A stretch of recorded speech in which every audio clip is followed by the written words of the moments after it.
Good Saturday morning, everybody. We're watching that f***ing bunny, or Blooper bunny, sorry.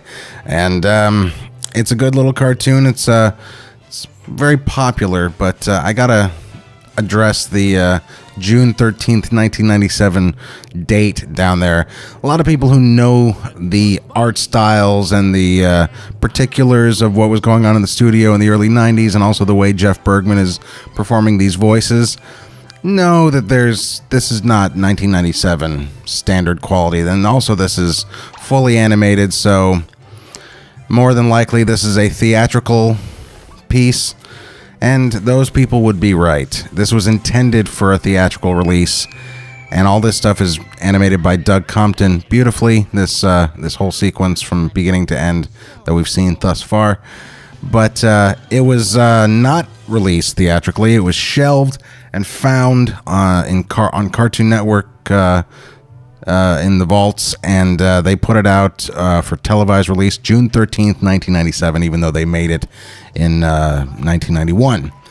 And I think this scene here, this whole handheld 16mm film look is one of the main reasons why this cartoon has kind of a cult status among the Looney Tunes fans, because I mean, I've often said that these characters, whenever you get more than 3 of them together, it's disaster, and it's phony because they all get along, and in Space Jam and Daffy Duck and the Porky Pig meet the Groovy Ghoulies, etc., all the it doesn't make sense because these characters don't want to help each other.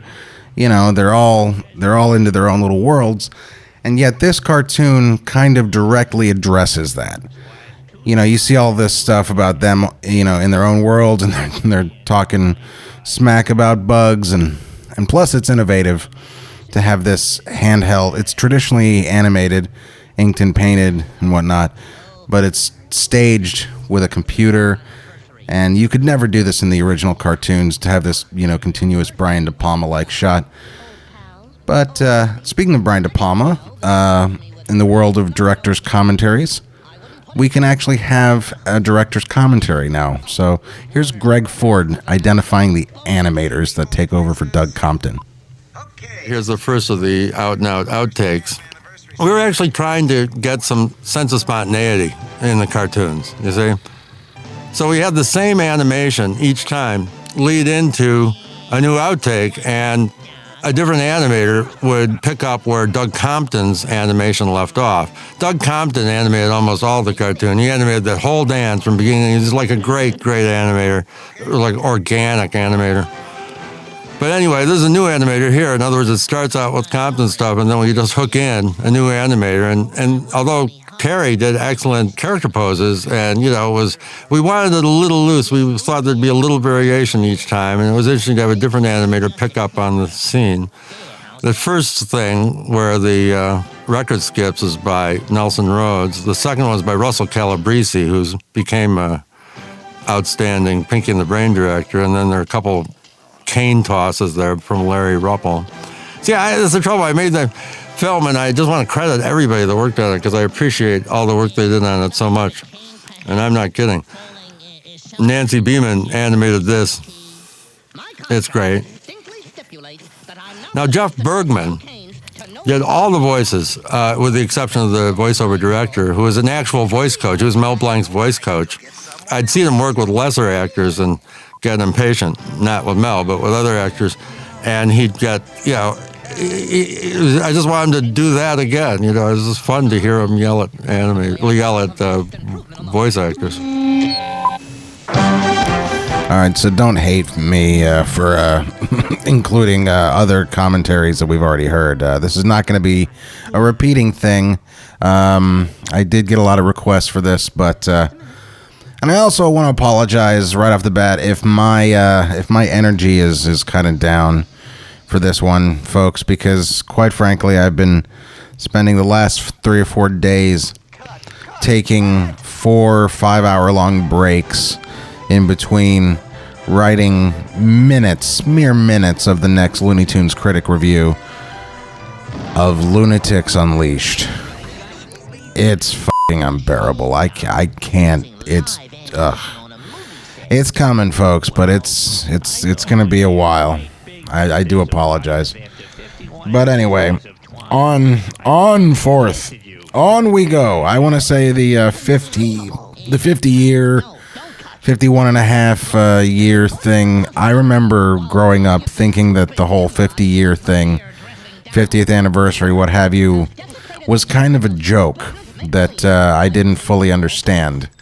And the reason I thought that is because it was 1986 when I saw on CBS the Looney Tunes 50th anniversary, and there was new Chuck Jones animation, and there was interviews with people like Eve Arden and Candace Bergen and David Bowie and all these people that were famous then, and Kirk Douglas.